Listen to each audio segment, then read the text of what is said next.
La mayoría de homicidios cometidos en el país, un porcentaje realmente mínimo es el que cometen los pandilleros. Y pandilleros matan pandilleros, pandilleros no matan por lo general civiles. Los hechos de violencia que ocurren a diario no son cometidos únicamente por los miembros de las maras y pandillas, como nos lo han hecho creer, sino que la mayoría de estos hechos son protagonizados por personas ajenas a estas agrupaciones.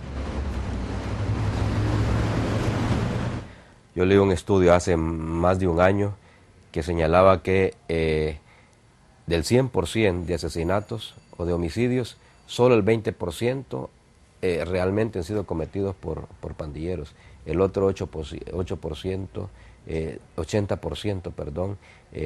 son de producto de la intolerancia que hay en este país. Los escenarios de violencia son muchos. Por ejemplo, desde la rivalidad en los centros educativos, en nuestras comunidades y, lo que es más fuerte, en el seno de nuestras familias. Y la violencia está bastante generalizada, no solamente en el sector juvenil, ¿verdad?, sino que también hay en otros sectores, en otras edades, que también se están dando bastantes niveles de violencia. El tema de la violencia intrafamiliar, ¿verdad?, que esa no es tampoco exclusiva solo de un estrato social, sino que está generalizada en toda la sociedad. ¿Por qué es que hay tantos homicidios? Yo no creo que todos los homicidios los cometan los pandilleros. Es decir, aquí hay también homicidios homofóbicos. Hay feminicidios que no tienen nada que ver con que las mujeres sean o no pandilleras. La violencia intrafamiliar se ha crecido en más de 35% en los últimos 5 años. Nuestra sociedad ciertamente es una sociedad que tiene una historia, unos antecedentes de violencia exacerbada. Ya te dije antes, violencia estructural, violencia intrafamiliar, que también cobra cada vez más niveles alarmantes, violencia política, que también suele haber violencia política en este país, ¿verdad? Ya no nos damos cuenta cuando somos violentos. Ya no sabemos en qué medida mi manera de actuar o de comportarme violenta tu manera de ser, de actuar y de comportarte. Un ejemplo de que no solamente las maras o pandillas cometen delitos es el caso reciente en el que 2 hermanos fueron asesinados debido a un simple problema de parqueo. Similar situación le ocurrió a un aficionado que celebraba el triunfo de su equipo, y un aficionado del equipo rival terminó asesinándolo. ¿Y qué decir de los políticos y partidarios, que en plena campaña electoral acostumbran a violentarse cada vez que se encuentran, incluso llegando a dispararse y matarse? Entonces hay una violencia silenciosa, una violencia subliminal, que incluso justifica la muerte ya como un acto, un hecho, un facto de la violencia y socialmente institucionalizada e invisibilizada que vivimos en la actualidad. La gente dice, ¿y no sabes cuántos muertos hubo hoy? En vez de decir, ¿por qué hay muertos? Por tal motivo, no podemos ver la situación de violencia responsabilizando única y exclusivamente a los miembros de maras o pandillas, ni tampoco podemos seguir abordando el tema únicamente con medidas represivas. Obviamente ahora, tras el reconocimiento del fracaso del manodurismo, ¿verdad?